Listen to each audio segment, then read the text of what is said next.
Tu vas lire le dernier jour d'un condamné et tu te dis, encore un vieux texte sur la peine de mort. Attends une seconde. Et si ce chapitre te révélait ce que personne n'ose dire à voix haute sur la justice et la vie? Dans cette vidéo, je vais te montrer les idées les plus puissantes du chapitre 46 et t'expliquer en moins de 5 minutes, pourquoi ce moment change tout dans le livre.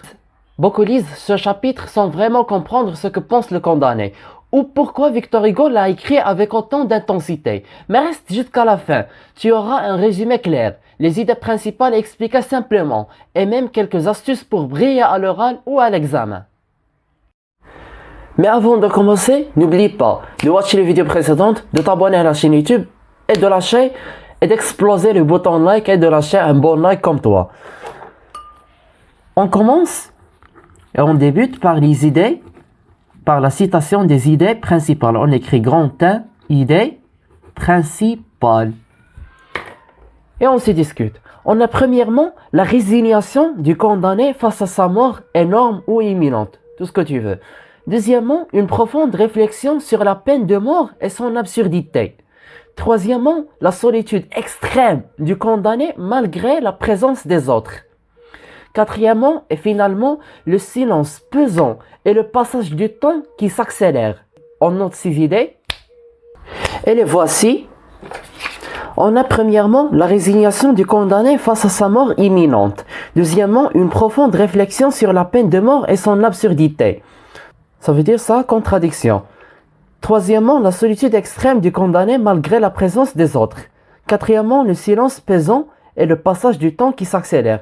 Cependant, il faut les résumer en un résumé plus facile et plus simple. Eh bien, t'expliquer. Donc, on passe à grand 2, résumé du chapitre 46.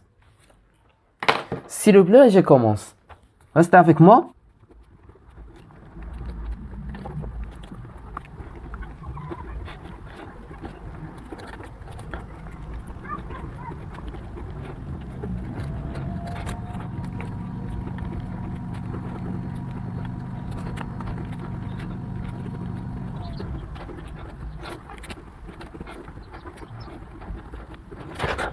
Donc voici le résumé, je lis et tu écoutes attentivement.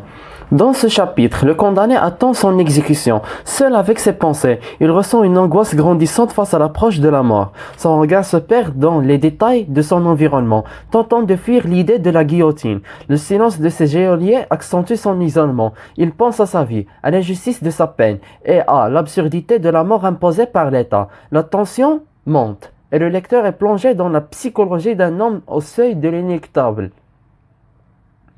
Ce chapitre met en lumière la cruauté de la peine capitale. Je répète, tu écoutes attentivement. Dans ce chapitre, le condamné attend son exécution. Seul avec ses pensées, il ressent une angoisse grandissante face à l'approche de la mort. Son regard se perd dans les détails de son environnement, tentant de fuir l'idée de la guillotine. Le silence de ses geôliers accentue son isolement. Il pense à sa vie, à l'injustice de sa peine et à l'absurdité de la mort imposée par l'État. La tension monte et le lecteur est plongé dans la psychologie d'un homme au seuil de l'inéluctable. Ce chapitre met en lumière la cruauté de la peine capitale. Et voici tout ce qu'on a pour le chapitre 46 du roman Le dernier jour d'un condamné.